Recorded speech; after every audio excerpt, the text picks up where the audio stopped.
I think it's going to be a very tight game, despite the fact it's going to be a bottom table clash, like you want to call it. But regardless, I feel he's the person that wants it more that will actually take the day. All right. Everything is at stake for Manchester United and Tottenham Hotspur. Both sides will face themselves in the Europa League final on Wednesday night, and of course, it means Champions League football for the winner of that one. Well, this is a preview of the game. My name is Ayomide, Sotubo, and this is the Nutmeg on Guardian TV.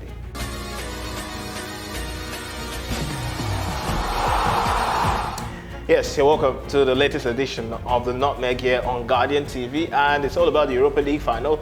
We'll be talking ahead of a game to be played on Wednesday night. Manchester United and Tottenham Hotspur 16th and 17th in the Premiership table as things stand, but then they have a rare chance to go into Europe, and not everybody is happy about that. I'm sure that the Arsenal fan here, Kayode, is not really happy about that. Or maybe you would correct me if I'm mistaken. Well, definitely, as if you're reading my mind, I am not happy about that. Considering the fact that you look at people who are 16th and 17th on the log and they're going to be playing Champions League football, like, it's so sad. And I'm feeling even somehow for Chelsea, Yeah, I agree with you, but let me ask you, let's put things in perspective for the final. Manchester United in the Europa League have been a different gravy so far.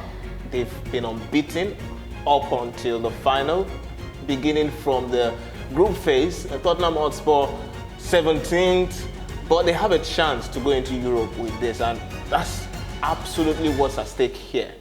But the final in question, where do you see this one going? Well, it's more like what we have in the Champions League. If you look at Paris Saint-Germain now in the final, something like that as well. They almost crashed out in the group stage, and same thing as well with Tottenham. Now, what we have now, it's a team that it's like the lifeline for them.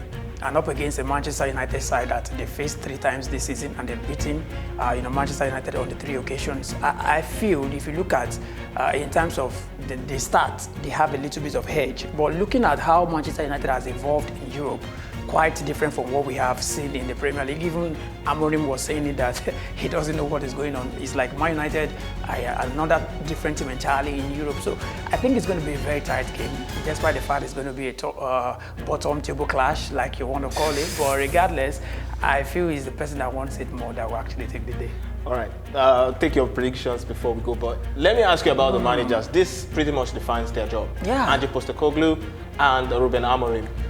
There's talk about sack for Amorim. It's not clear if he'll stay or if he'll go, but he said his job is more secure than most think. Yeah. But the situation of the managers, what do you make of that? It's a very dicey one and very quite, I must say, if you look at Postecoglou, he said in his second seasons, he always wins the trophy and he has a chance right about now. For Amorim, he said he's going to leave by himself if things does not change for Manchester United, and I think he's going to want to make it right by winning this, salvaging the season. So both managers, they have a lot. Important game for them, but now just one word. Who are the winners for you? This is hard. As an Arsenal fan, you don't want Tottenham to win. As a Nigerian Arsenal fan, you don't want Man United to win. Now I am lost in between. But pick one. I will have to pick Tottenham to win. Oh my word.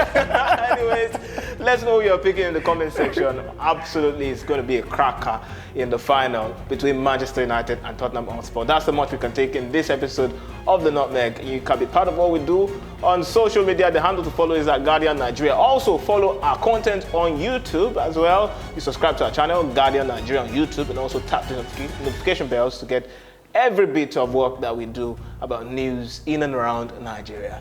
My name is Ayomide Sotubo. Thank you very much, Kayode, for making it. Always a pleasure. And we'll see you next time. Bye for now.